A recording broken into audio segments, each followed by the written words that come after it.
ರಾಜ್ಯದಲ್ಲಿ ಯಾಕೋ ವರುಣನ ನರ್ತನ ಕೊನೆಗಾಣುವ ಲಕ್ಷಣ ಕಾಣುತ್ತಿಲ್ಲ.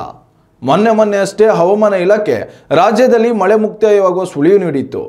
ಆದರೆ ಇಂದು ಕರಾವಳಿಯ ಜಿಲ್ಲೆಗಳಾದ ಉಡುಪಿ, ದಕ್ಷಿಣ ಕನ್ನಡ ಮತ್ತು ಉತ್ತರ ಕನ್ನಡದಲ್ಲಿ ಗುಡುಗು ಸಹಿತ ಮಳೆಯಾಗಲಿದೆ ಎಂದು ಮಾಹಿತಿ ನೀಡಿದೆ.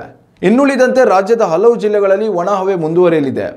ಉತ್ತರ ಒಳನಾಡು ಭಾಗದ ಜಿಲ್ಲೆಗಳಾದ ಬೀದರ್, ಕಲಬುರಗಿ, ಯಾದಗಿರಿ, ಕೊಪ್ಪಳ, ರಾಯಚೂರು ಮತ್ತು ವಿಜಯಪುರ ಜಿಲ್ಲೆಗಳಲ್ಲಿ ಸಾಧಾರಣ ಮಳೆಯಾಗುವ ನಿರೀಕ್ಷೆ ಇದೆ. ದಕ್ಷಿಣ ಒಳನಾಡು ಜಿಲ್ಲೆಗಳಾದ ಬಳ್ಳಾರಿ, ಬೆಂಗಳೂರು ಗ್ರಾಮಾಂತರ, ಬೆಂಗಳೂರು ನಗರ, ಚಾಮರಾಜನಗರ, ಚಿಕ್ಕಬಳ್ಳಾಪುರ, ಚಿಕ್ಕಮಗಳೂರು ಸೇರಿದಂತೆ ಇನ್ನೂ ಹಲವು ಜಿಲ್ಲೆಗಳಲ್ಲಿ ಇಂದು ಗುಡುಗು ಸಹಿತ ಲಘು ಮಳೆ ಸಂಭವಿಸಲಿದೆ ಎನ್ನಲಾಗಿದೆ.